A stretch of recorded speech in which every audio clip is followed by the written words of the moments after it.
not your typical bromance. Broadcasting across the world. Live from Central Florida with news stories, current events, social media news, and real life shit. Even Karen rant worthy shit.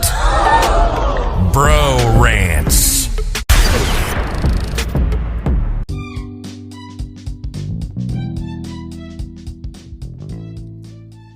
Hey everyone, this is Reggie from Bro Rantz. And if you haven't heard about Anchor by now, where have you been? No, seriously. It is the easiest way to make a podcast, and let me explain why. It's free. I mean, completely free. There are creation tools that allow you to record and edit your podcast from your phone or your computer. Anchor will even distribute your podcast for you so it can be heard on Spotify, Apple Podcast, and many, many more platforms. You can start making money from your podcast with no minimum listenership, which is great. It's everything you need to make a podcast in one place. So what are you waiting for? Download the free Anchor app or go to anchor.fm to get started.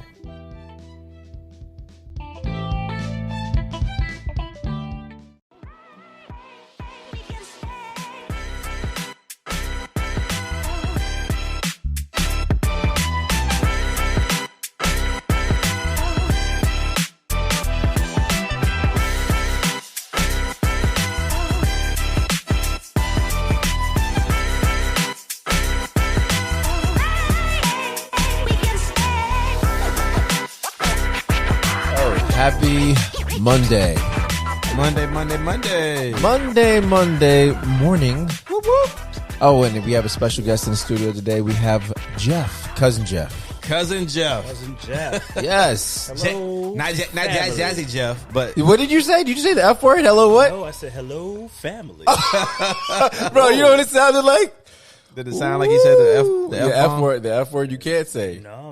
Hello family. Hello family. So you guys are like supercharged for a Monday. I'm like still waking up. And you that's because are like pumped. No, it's because we have a new routine. I woke up and meditated. I watched behind my vision board. I'm saying. Shout out to old man Josh. Yes. Shout out to Joshua Ayers, man. Ayers Fitness. Check him out on Facebook and Instagram, guys. Joshua, a.k.a. High Octane. High Octane, yeah, man. Changed your life, Joshua. Yeah, he changed my life, bro. I woke up this morning after I did my prayers and did my concentration stuff. And yeah, I'm all good now.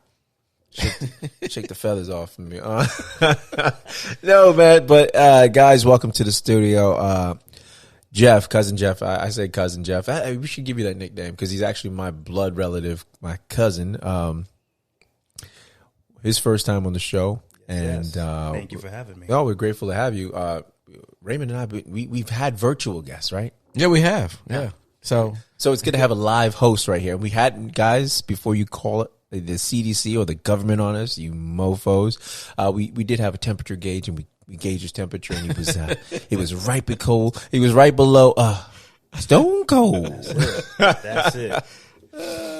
All protocols followed before stepping through the door. No, but to speak on it, he wanted to learn. He's actually started a podcast of his own, and he wanted to see the ins and outs. So, he wanted to sit and be a observer. So I was like, no, dude, you're going to be here. It's going to be great content, and jump in. Yeah, I didn't really have a choice. You didn't. I was just trying to come and sit behind the scenes, and he's like, no. When you show up, there will be a mic and a headset waiting. Exactly, and some thongs. So, and it's not awkward that he's wearing thongs right now. I was kidding. You out here telling my business, though? Why you out here telling my business? Yo, it's 2021, bro.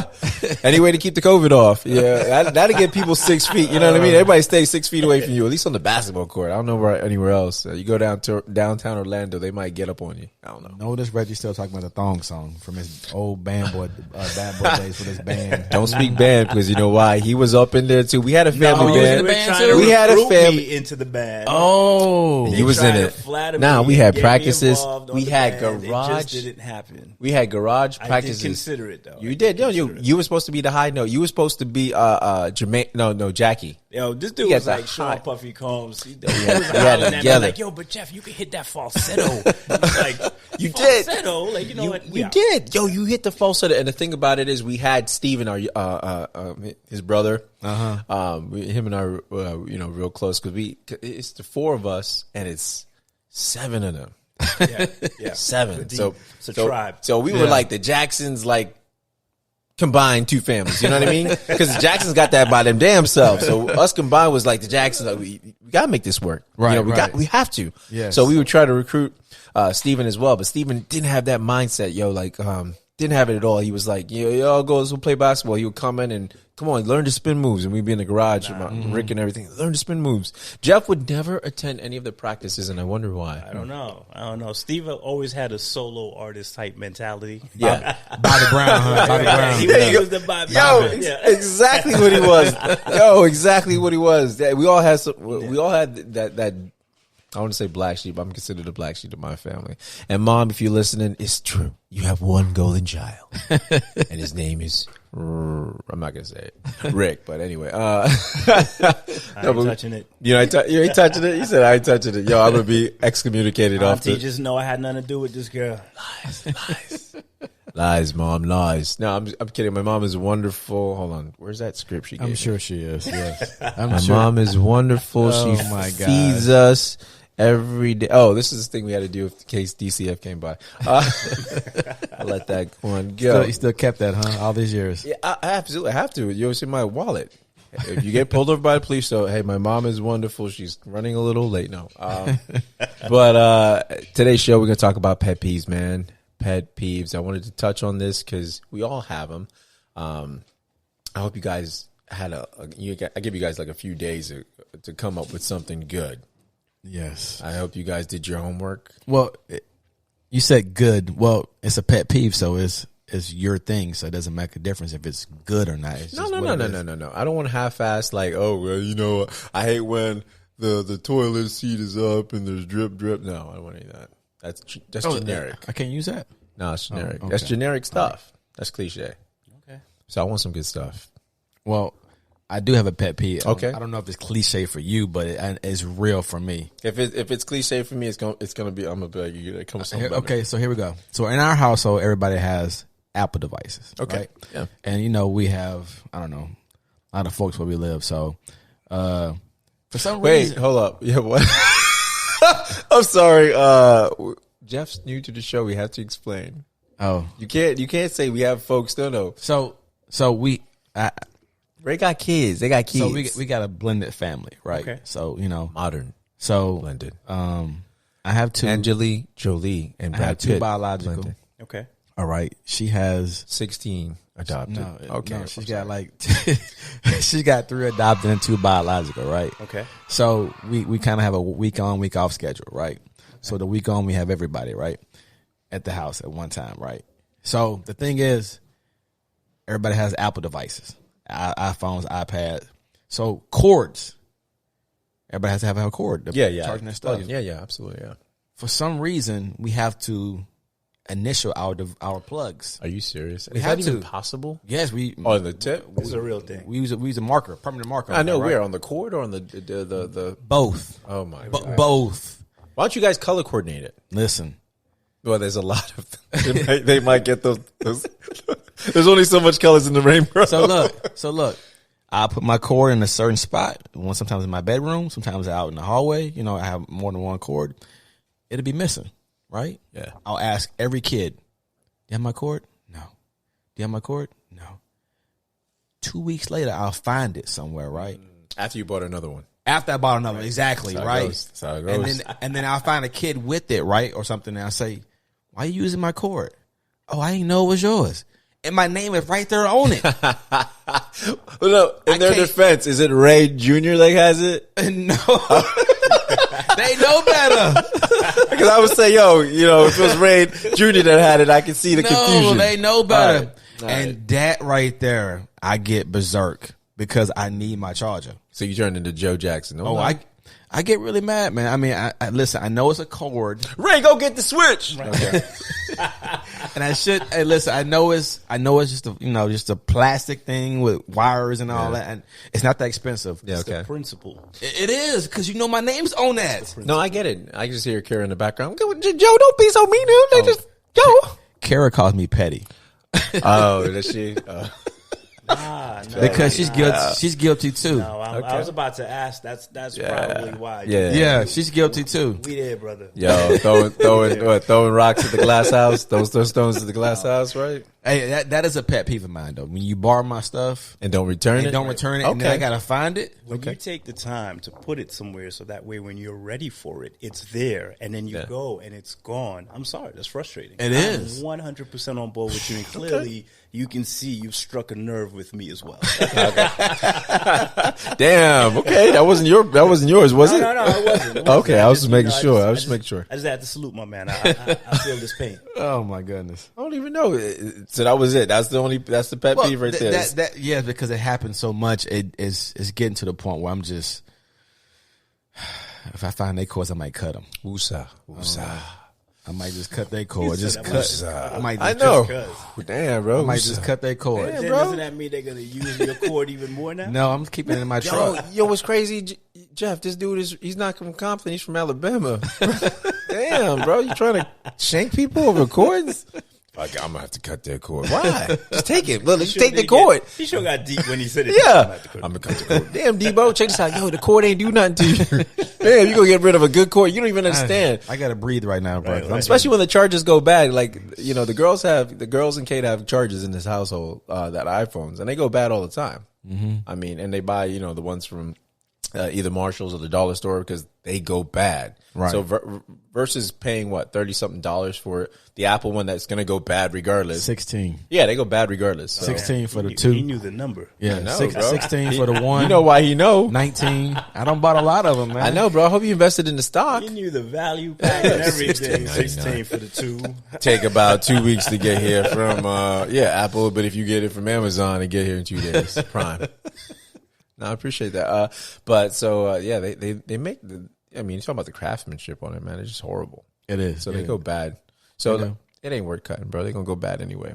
That's karma. That's God karma. I'm with you, man. It may require a quick cut. Just You to might. send Nah, a- don't listen to They that, gotta bro. learn. send They a gotta message. learn. Just to send a Don't message. listen. There you go. Right, Send don't that hurt message. That's it. Shots fired. Nah, Raymond, don't hurt nobody. Don't listen to this guy. He's setting you up for failure, bro. He's setting you up. And they take one time. All you need is that one time. They be like, yo, he a little crazy. That's all you need. Exactly. Some healthy fear. You see, like, he a little my crazy. gosh. I got the scissors. came in and, my cord was cut into 3 pieces. I'm not touching anything. I'm not touching anything of his anymore. Oh shoot! Yeah, that's one good cut. Okay, cool. That's cool. What you got, Jeff? What you got? So I'm going to piggyback a little bit off of what he said. Okay. And I've actually got 2. All right. They're a little more generic, not as personalized, but I seriously dislike when people seek me out to lie to me. Oh.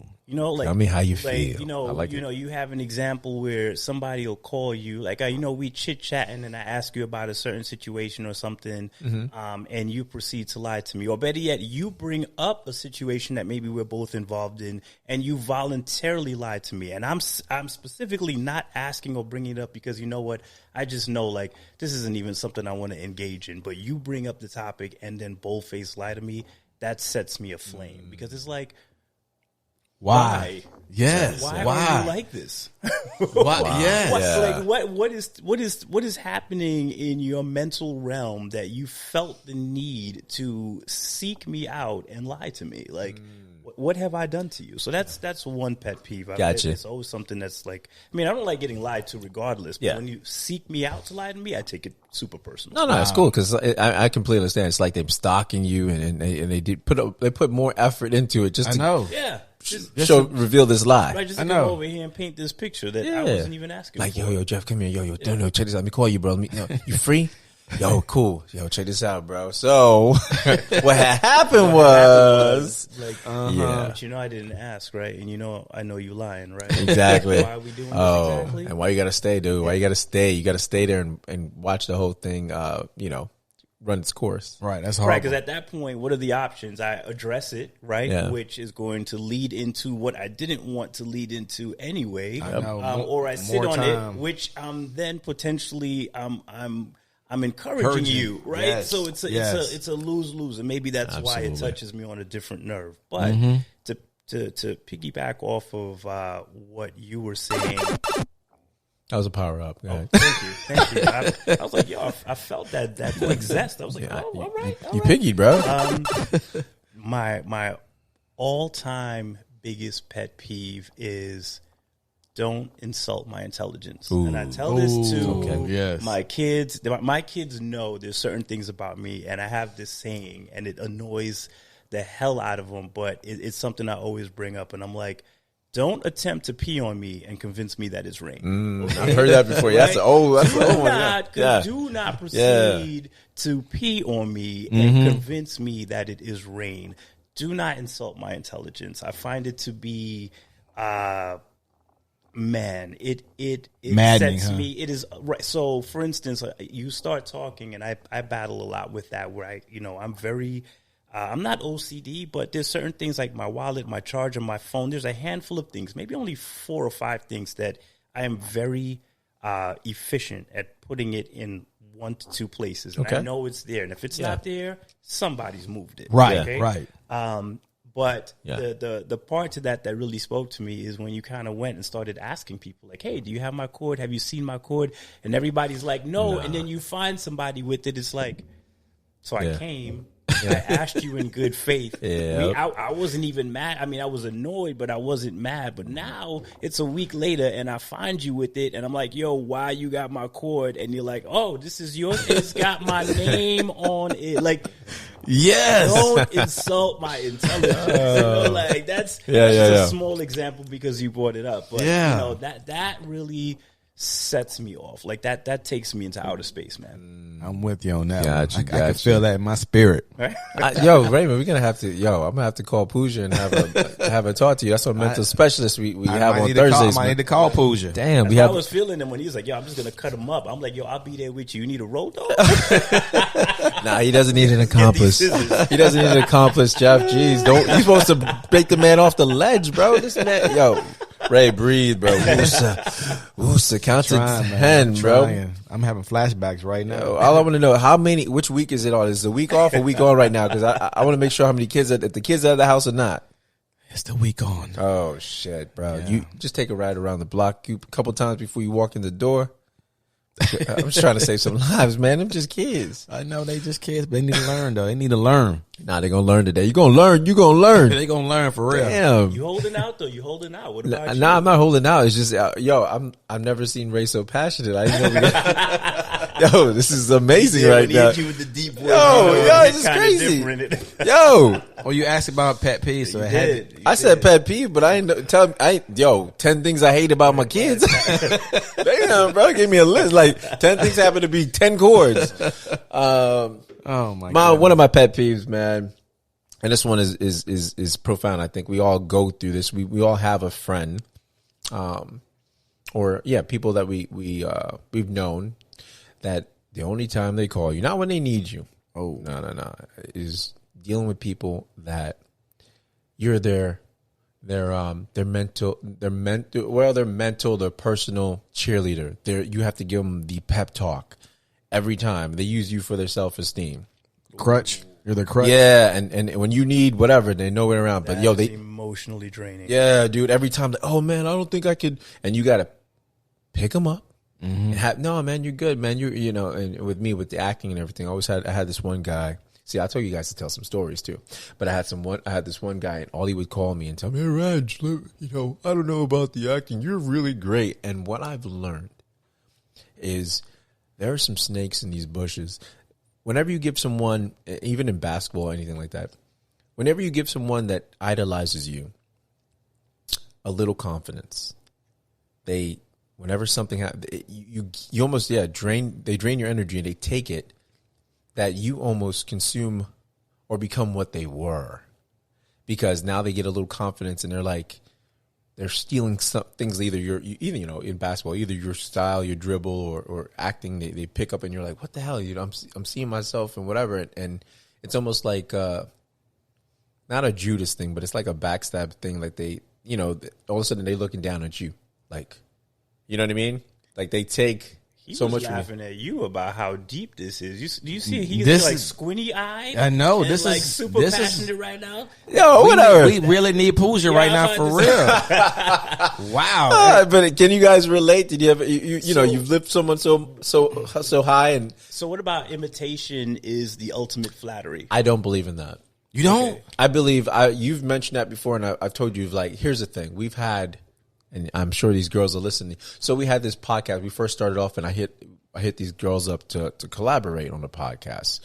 And I, like me, I don't give a shit. I'll talk shit about a neighbor down there that told me about my bats that went to their house. Okay. I don't care. I said, you know where I live. Come find me. Okay. Not you people on the internet though, but my neighbor. Tupac. All eyes on me. So we hit them up. Hey, come, whatever. They say, oh, that sounds great. We've had all our stuff wrapped in October. I saw what they were doing. All of a sudden, we went into this. I figured out a niche and we was going there. And all of a sudden, I'm like, Ray, these people are copying. He's like, no. I said, dude, watch. Boom, there. Dude, I did men's health. Look, they're a girl thing. Why are you talking? All of a sudden, men's health. Let's talk about it. And I'm like, they're not following us, but they're following us. Right. You see what I'm saying? And so when they say, that it's a form of flattery, that is when you're working with the person and you can give them that recognition. Like, oh, you know what? I love what you're doing. So you think it only works if you lend credibility to it? To the person. You don't have to lend it credibility out loud. If you do, that's cool. But if you say, I'm not going to work with you, or but all of a sudden you're stealing the person's thing on the side, and you're, and then you're not following the person, so they don't realize, so they can't see what you're doing. Or, they don't. So you make it seem like it's an original idea, which it's not. Right. Then it's like, bruh. Reg is basically like, screw flattery. This is just downright theft. Yeah, pretty much. Exactly. It's theft. Especially you don't get no credibility. You don't get any credit for it, recognition. Hey, yeah, it's some flattery when you give homage. Let's go there. Yeah, give homage. Okay. Cool. Okay, so like Kobe. And Jordan, he gave Jordan homage. He said that he says there's no Kobe without Jordan. Okay. That's all. So that's okay though, right? That's absolutely okay. So what about like talk show people, like late night?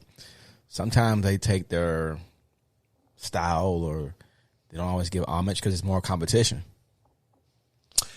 No, because the talk show, they always give homage because they're always following someone great. So let's say Michael Jackson, everyone has to give homage to him in music because they do, because you can hear Michael Jackson in a lot of these artists. So let's say like David Letterman, or he gives homage to Johnny because he took Johnny's show over. So the greats do that. I don't know about the new people. I don't know, but if they do that, but I know the greats give homage to the greats. Okay. And those that aren't great, they don't, that don't give homage, I don't even know their names because they barely don't exist. Circling back on these girls, if they started their show each time and said, hey, we're here to do our show, and just so anybody that's wondering, we're stealing, Ray and Reggie's shit.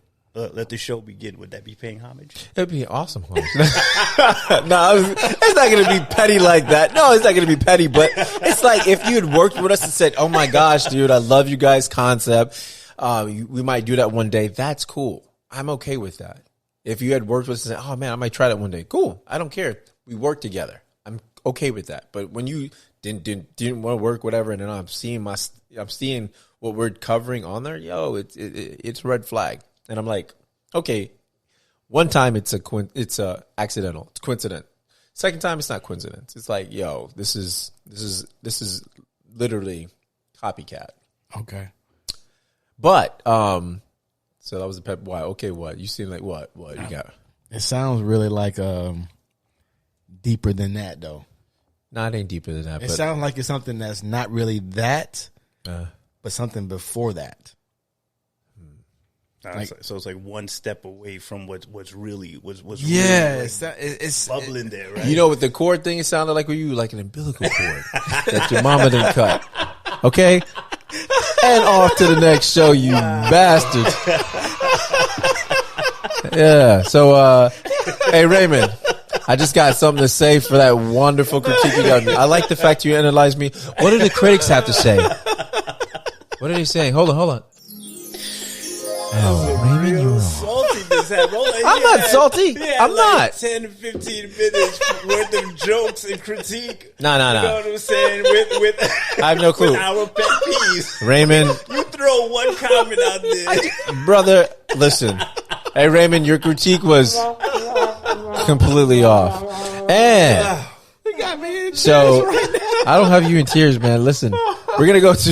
The way he presented it too, like I just, you know, yo, these guys. I just think there's something deeper there. There's not, this because he tried to analyze. I'm not sure. Are we done? Are we done here, guys? Are we done, gentlemen? Sorry. No, let it out. You good? At the very least, we thank you. All right, cool. I'm glad you're crying in tears, and I'm glad you're laughing. Wonderful. A heartfelt chuckle. Oh, that's wonderful. We love you. Yeah. So speaking of, Raymond, you wanted to cover this is Corona. Everything Corona, right? So Corona, man, you were mentioning how hard is it to get a shot? Oh yeah, man. I'm gonna be waiting for a while. I'm not going to take it. That's Not? just me. No, I don't. What about you, Jeff? How do you feel about that? Right now, I'm out, and part of that has to do with just getting a better feel for what the post shot looks like and feels like for some folks. I think personally, I've never been a huge fan of vaccinations. I know that to some folks that sounds very dated and close-minded. But I just kind of have my own beliefs, and it's not that I don't believe in technology and the progression of the human race. I think my faith in the people that regulate these vaccines, that's where it's lacking. I can agree with you more. Yeah. And then when there is a clear connection between newborn vaccinations and potential autism, and we can't even get some truth surrounding that. Yeah, I have a problem with that. Things are going to go wrong sometimes. Everything isn't a perfect fit. That's what makes us great. We're all, as much as we're all the same, we're all very different. And I think personally, I'd feel a little more comfortable if there was a little more truth involved in that, and a little more transparency. Thank you. That's what I'm looking for, transparency. So I'm not going to go out on a ledge and say, hey, I'll never get it. But what I do know is for right now, I'm comfortable not getting it, and that'll probably remain true for several months to come, just as we kind of see how this whole thing plays out. Me on that, I don't know if you want to touch on anything on that or... Well, I am 50-50. Yeah. I mean, like, based on what you said, piggybacking on you, we're gonna have to wait months anyway for anybody. What did you say? Piggy what? Piggy. All right, piggyback. Is that a power up? It must. It's a power up. Okay. Piggyback. It reminds me of Mario's. Okay. I pay some homage. Actually, guys, it's a homage to Mario Brothers. Homage is everything. You know what I mean? This is that's what the greats do. Absolutely. We one of the greats, right? All right. My bad. Go ahead, brother. My bad. No problem. But we're gonna have to wait months anyway to get a shot because we're not old and at the risk, the high risk. Well, are we not? Because apparently the black community, the blacks are basically the blacks. The blacks. I was thinking the same thing. That sounded real some kind of way. The blacks. I'm sorry, yo. I got scared there. So the black folks are more at risk, at high risk, and are dying off or being not so. Are we not at high risk? But here's the thing, piggybacking of what each of you said. Homage, yeah, exactly. Paying you homage and paying Mario's brothers homage. You just change that sound to the homage sound moving forward instead of power up. I know, right? Homage.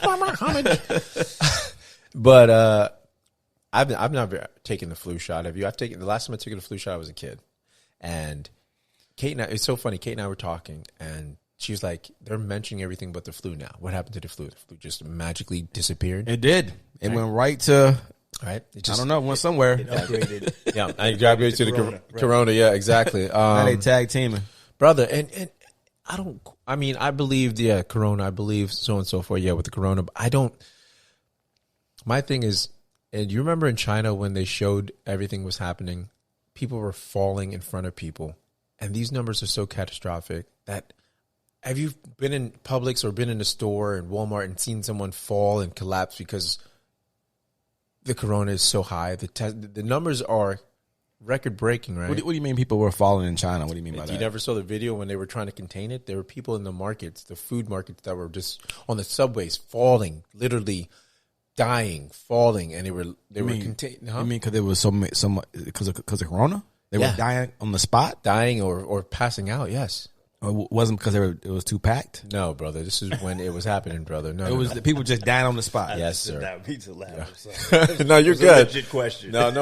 I'm telling you, that's how severe it was. I didn't see that video, brother. You saw it, right? I saw on the subway. They were trying to keep it from us, and it was all in there, before the whistleblower. But I've never seen it. The numbers don't add up to what we should be seeing. Like, this person may have it, or they may be immune to it, or have be asymptomatic to it, right? Symptomatic to it. So, but to me, and like, I think there's always something.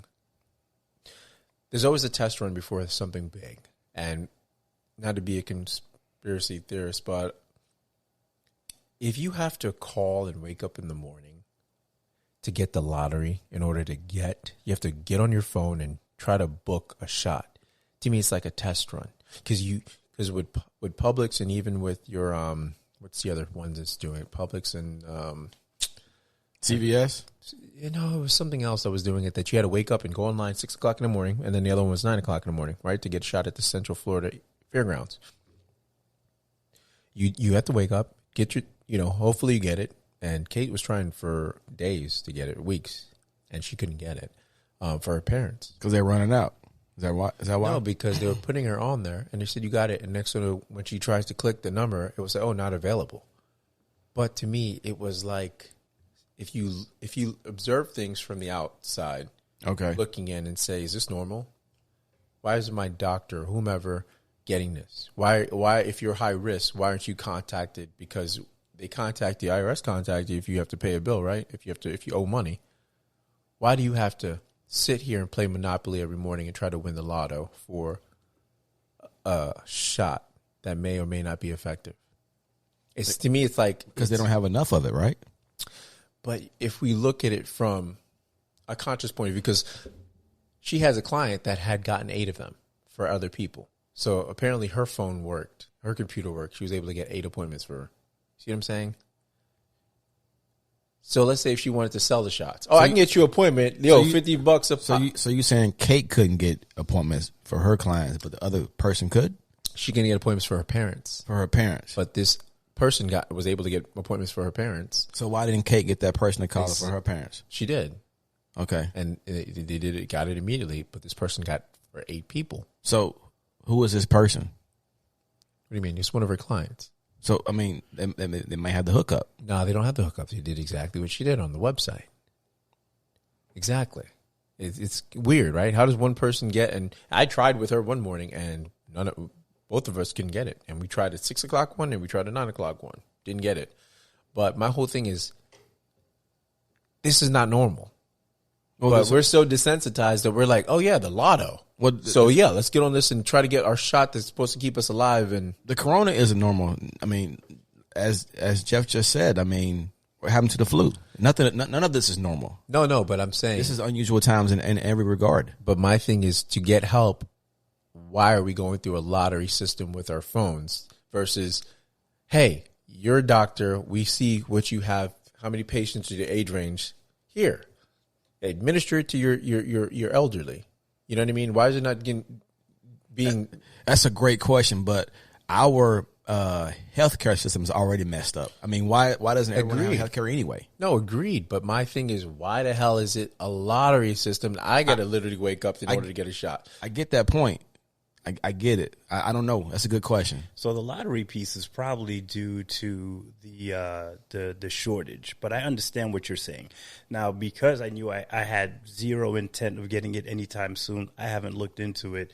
And fortunately, I'm with someone that we share that position, and that's just not for COVID. We've even shared that position on the flu shot. There's people that think we're crazy that we don't get the flu shot. I've known people that's gotten the shot, gotten the flu twice. Yeah. Guess what? I've never gotten the flu. And the argument is, well, if you get it, it'll be 10 times worse and you may even die. I can get hit by a bus tomorrow. Okay? Exactly. I know that sounds super ignorant, but that's just a high level approach that I take to it. Like, look, there's nothing guaranteed. I'll take my chances. I think the other thing too is your immune system, right? Like, absolutely. It's your body. If you've known it for a while, you have a fair idea as to how you react when you catch certain things. Mm-hmm. And that doesn't make you a doctor, but you know what? It does provide you a certain level of confidence. Yep. Maybe it's false confidence, but guess what? I'm going to rock with what I know.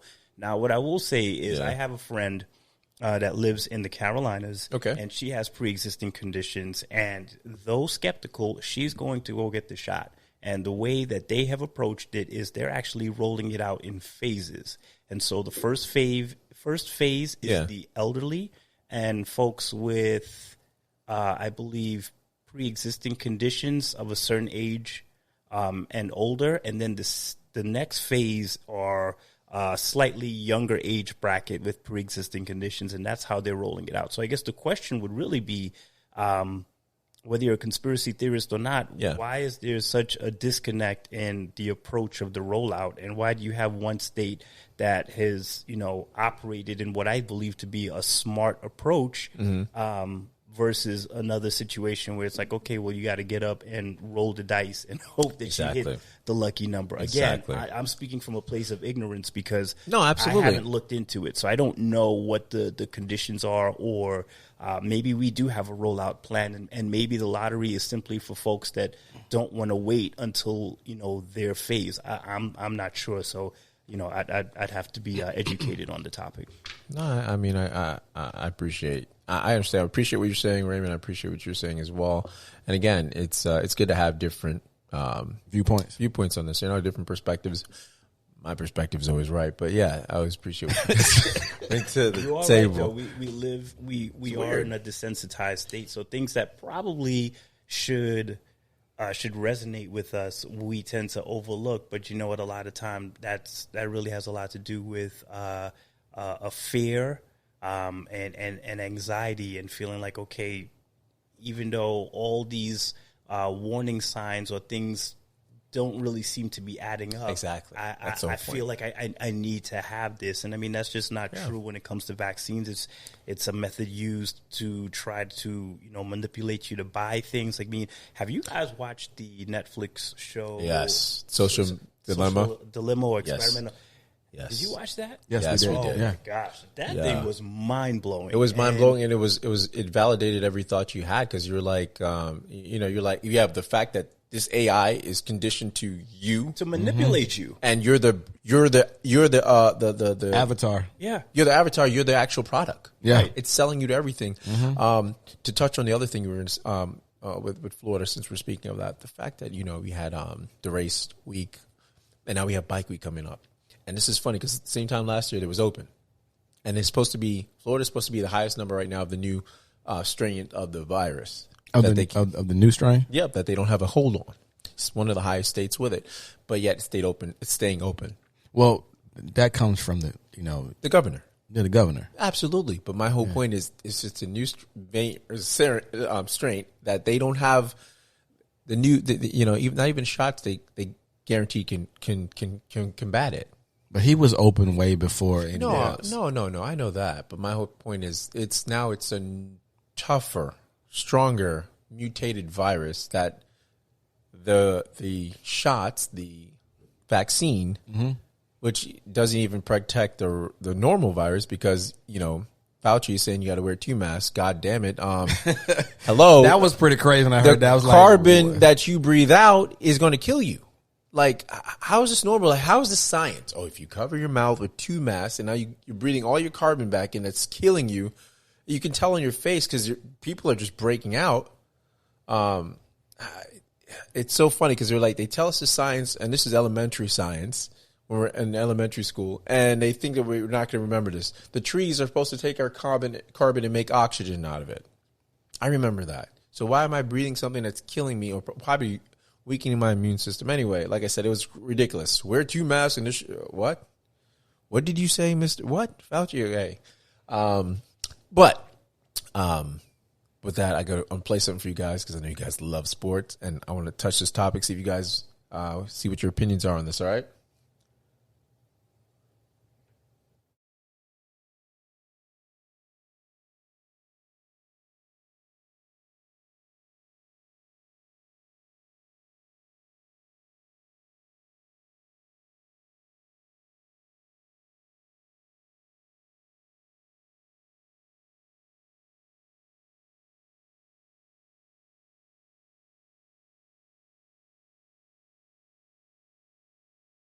I would like to talk about something that's really bothering me, and it's the treatment of players in this league.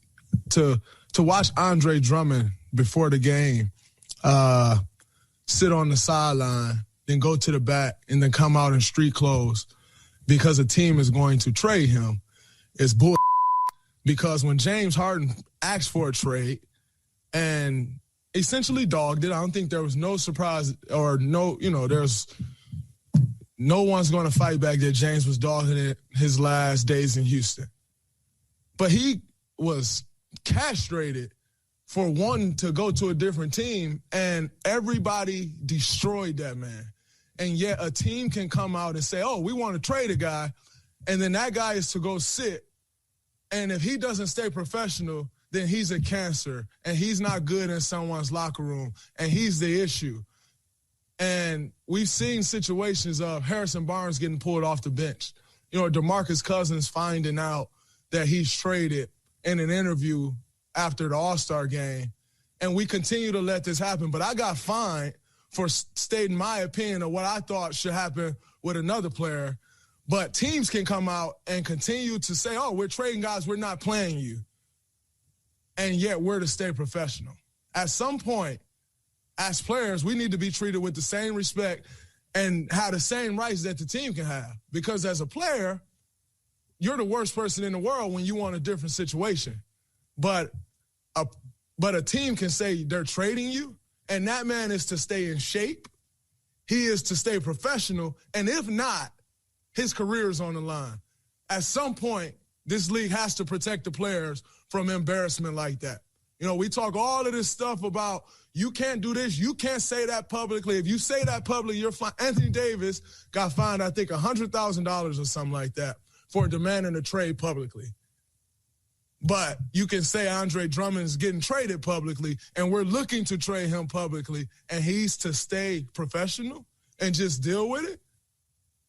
But then when Kyrie Irving say, oh, my mental health is off, everybody go crazy about that too. Do you not think that affects someone mentally? As much as we put into this game to be great, to come out here and be in shape, to produce for fans every single night, and most importantly, to help your team win, do you think that doesn't affect someone mentally?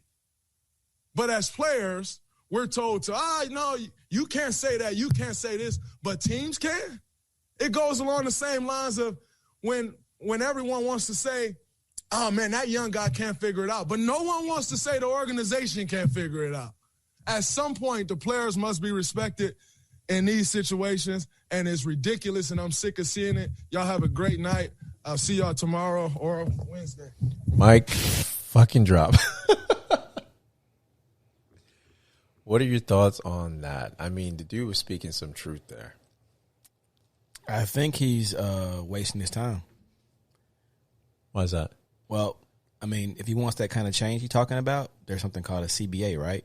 Mm-hmm. And he needs to get with LeBron. He needs to get with Steph. He needs to get with Kawhi. He needs to get with KD, Kyrie. All those guys are the power players in the NBA. They can make things happen. Him just going on TV like that and saying that, nothing's going to happen. Nothing's going to happen at all. He has to get with the people who make the moves, which is LeBron and everybody else. I mean, that's who makes things happen. What about you, Geoff? So I agree with you, but I disagree with you. Mm-hmm. And the reason I say that is you're right. When when it's time to execute that change, you know what, you find yourself in collaboration with some of the other power players, and you know what, you require that there's certain standards built in to the to the players' agreement. But I think social media has become such a huge platform for pushing anyone's agenda, really. And sometimes in order to get that change, in order to secure that change or really get the push, you first have to start by planting the seed. And the reason that I think this rant, who I love and hate Draymond all at the same time. Let me just put that out there. There's times that he annoys me, and there's times that I celebrate him, and it's usually more celebration than annoyance. But this is a moment where I celebrate him because what he's done is he's gotten people talking. You know, they're talking about it on First Take. They're talking about it on Get Up. They're talking about it on different radio stations. Shit, we're talking about it, right? And so you're right. As far as the actual change taking place, it's going to require more. But usually the first step towards progress is at least creating a dialogue. And I think that he's successfully done that. What I will say to that is, a lot of the talking heads is what I call them. You know, I love Get Up. I love First Take, and a lot of these other shows. A lot of what they've had to say is, I think people get confused, and they somehow associate the players' contracts, which some of them are just ridiculously large, and the fact that the players have in recent years found a voice and found a way to move the way they want to move and get themselves into the situations that they want to.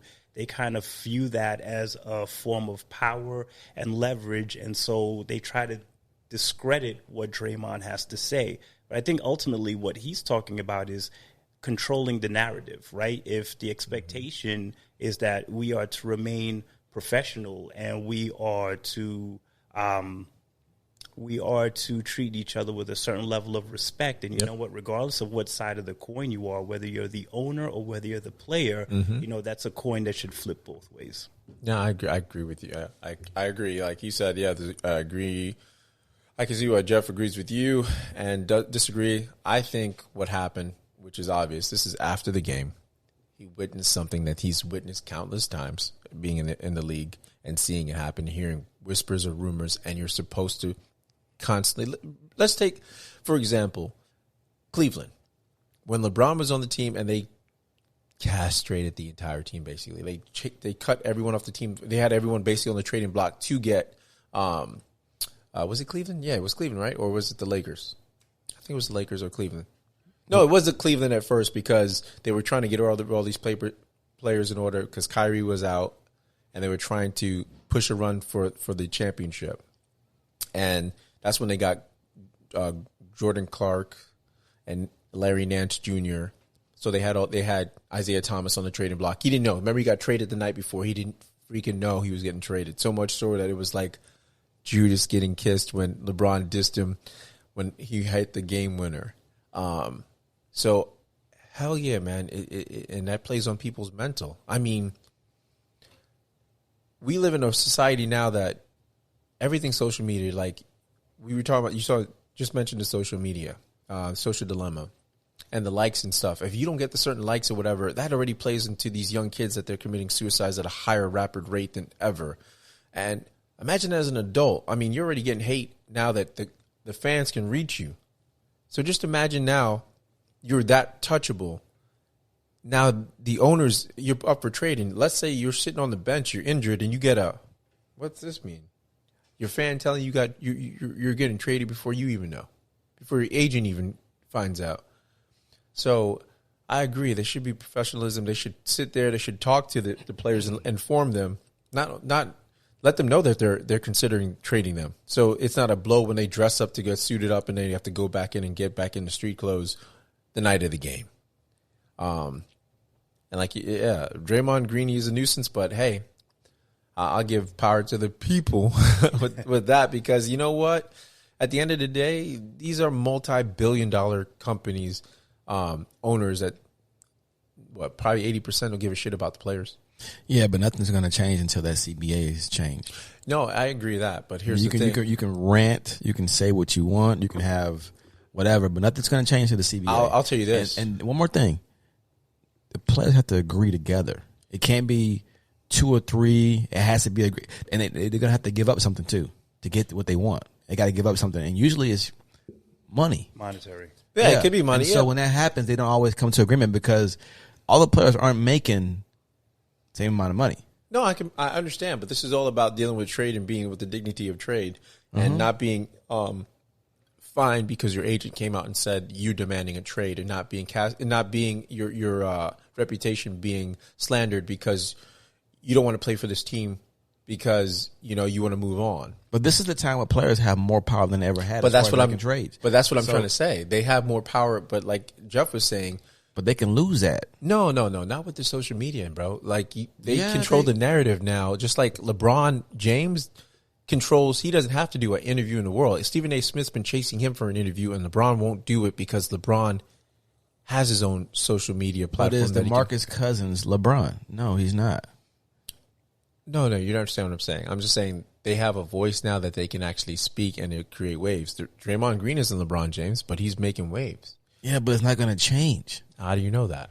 Because it's got to be in the CBA. No, because here's the thing. When something black happens, like there's a shoot or whatever, the NBA responds. So if you have, which the NBA is what, 90% black players? Mm-hmm. So that's why when something happens on that level, the NBA responds because they don't want a strike to happen with the players. To be fair to the NBA, though, I think they have probably one of the best commissioners in professional No, I agree. sports That actually adhere to the openness to hearing what the players have to say. Exactly.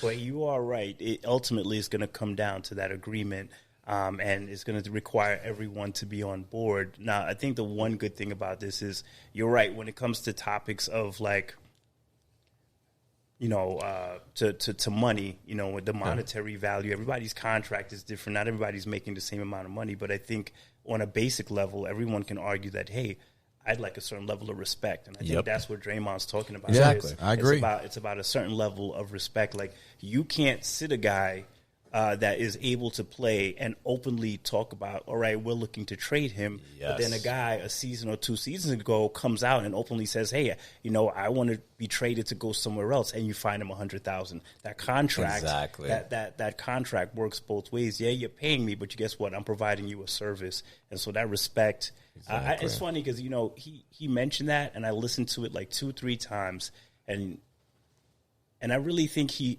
hit on something that not a lot of people has thought about before. Right. And that's what I'm saying. So maybe it doesn't change in this upcoming agreement whenever the next one is scheduled to be done. But at least it's got people talking about it, and it raises a certain element because if you're the NBA, especially with ratings going down and you're trying to find ways to push your product and keep a happy balance between player and organization, I feel like this is a pretty simple fix to work out. It's policy. And it should be simple. Just policy. Right. It should be simple. All you're saying is like, don't openly vocalize, what your need or your want to trade this guy because it couldn't work both ways. That doesn't seem like a huge thing. Especially but you're right, sometimes it's not that. Yeah, but especially when it must be some kind of verbiage.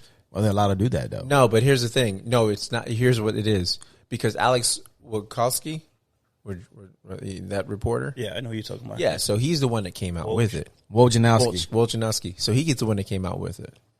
So someone leaked it to him. But someone spoke. So someone in that room spoke and let it be known. And they did it on purpose. Spoke about the trade. Exactly. Okay. And let it be known. Right. So that's why they knew about it before. They knew about it. The sports channels and outlets knew about it before it was even announced. You know what I mean? Right. But we hear it all the time. We're playing the game, and you're like, oh, yeah, they have a thing on the trading block. And you're like, yo, you think about how that affects someone. And like you said, with Kyrie Irving, think how that, with him dealing with everything with the social, injustice in this world, and him having that pressure of him being lucky to have 2 parents or 1 parent because his mother passed away. I'm gonna tell you, I love Kyrie, but Kyrie is a different kind of example. Yes, that is flat not, earther. Yeah, I'm about to say that's probably not who you want to lead. That with. is and true. I love brother. Okay, I like when he has the ball in his hand. It's magic. It's magic. It is magic. But as far as off court activity, that's probably not the dude you want to. Okay, not. Well, I was just speaking on the mental health, whatever. I know. That aspect of it. Just using him as an example as far as mental health, and then Yes, you you're have right. that. You're right. Mental. Yeah. Oh, the health. Oh, okay. Yo, this dude dogging my boy. No, it's love. Yo. It's love. Oh, It's just, with Kyrie, there's like, and whether it's accurate or not, unfortunately, we live like. Perception is reality, right? And a lot of this is media, but the truth is Kyrie has to take some level of ownership in how on how he's portrayed on his image, and he hasn't always helped himself. No, not at all. Did he not say LeBron is not a clutch shooter? Even with things that he said, like I have no intentions of going anywhere, and then you come out a little bit later, like there's a credibility issue there. So he's a Okay, well, that's a different topic, okay? my bad. LeBron, Kyrie Irving's a completely different topic in show day, but I was just, like I You said. just covered the mental health piece. Yeah, the mental health. I'm just saying anyone suffering from mental health and finding out that, you're rejected again in something, think about someone that's not a superstar and they can just toss, we're going to trade this guy. What? So it should be handled respectfully. And here's the thing. It should be. You're in a league that if you argue with the ref, you're fine. Yes. So freedom of speech, man. So they want to keep things that professional. No, I'm saying you want to keep things that professional. I mean, they can't even say, the calls were crazy. Well, I see what you're saying. Because they get fined. You mean after the game? Yeah, they can't After even the say game. they get fined.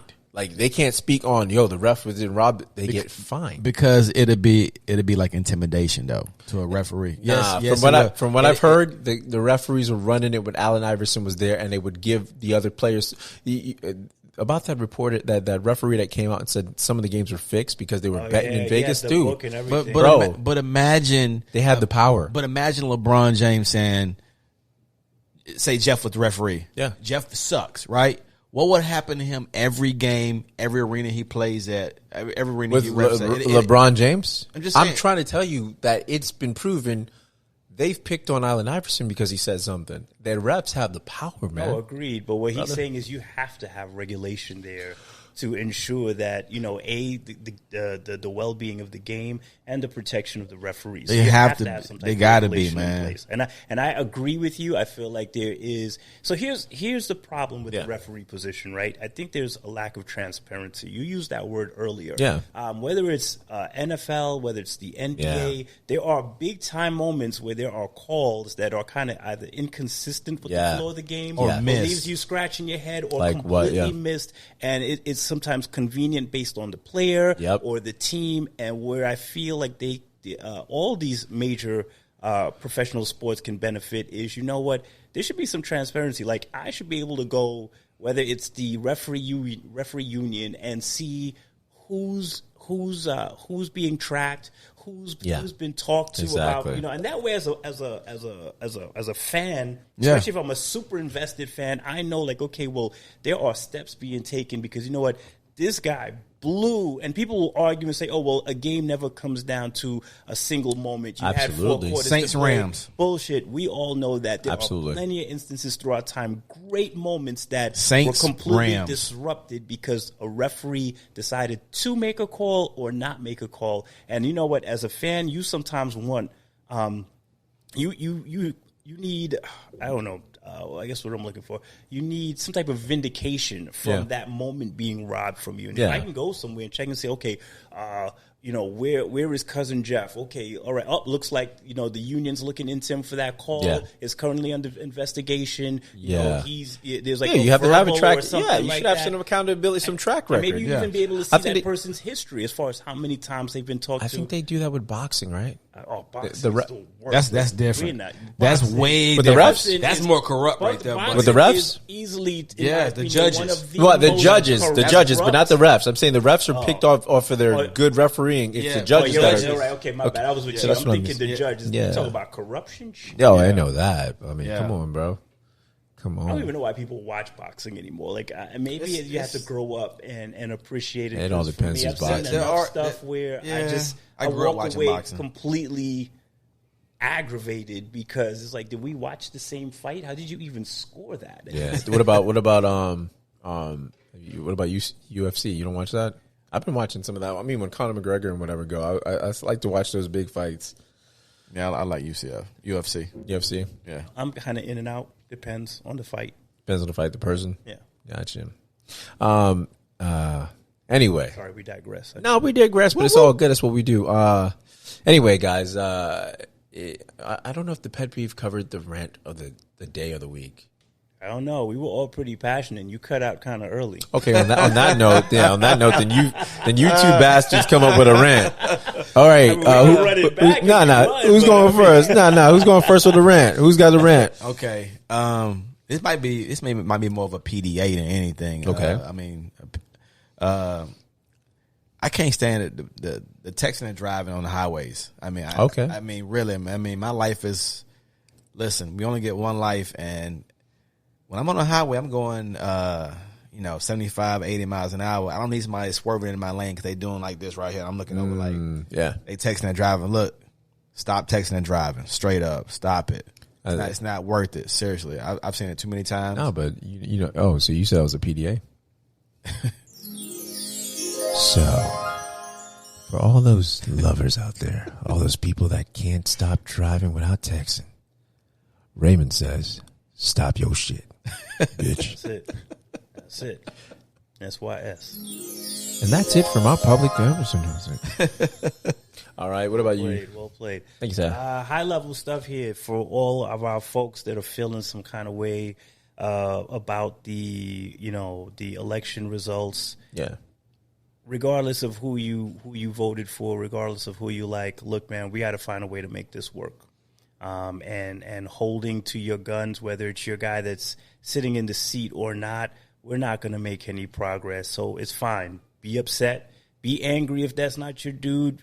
Be happy if that's your dude. But we have to find a middle ground. If the ultimate goal is about progress and growing this country and growing our culture and kind of returning to a place of being really at the top of the line of being a superpower, then you know what, we can't accomplish this goal without unity. So let's take a step back, let's take a deep breath, and let's find a way to work through.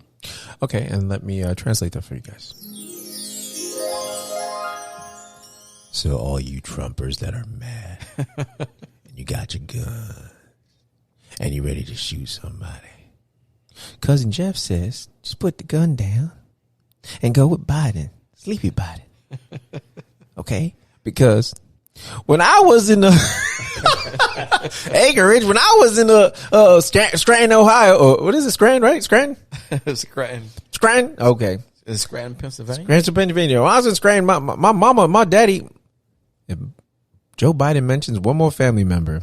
Nah, don't put the gun down. You know what? I'm a huge fan of, keep your peace by you. But again, whether it's your guy or not, man, like we just have to be better. Yeah. We have to be better. And you know what? There's been plenty of situations in life, whether it's with your kids, whether it's with your family, it might be your significant other, where sometimes, you got to grit teeth and move for the benefit of the greater good. Yeah. And in no way do I believe that, Joe or Donald was, the next savior. I think they both have pros and cons, but we just have to be better. No, I agree. We only have one savior. His name was Howard Shai, baby.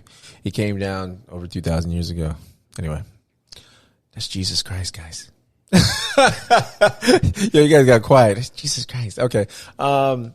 Do I have a rant? Yeah, I do have a rant. I never heard a sexy tone in Jesus' name thrown out there. Oh, wow. Sacrilegious right there. Really Blasphemy. Know how to really yo. that. Nah. You guys are weird. I don't even take it on that level. Holy smoly. What do I got? Yeah, I do have a rant, actually. You remember that one time when I had these two guys on the show and they were both assholes? Yeah, that's right. Yeah. Cousin Geoff, and okay, yep. And we out.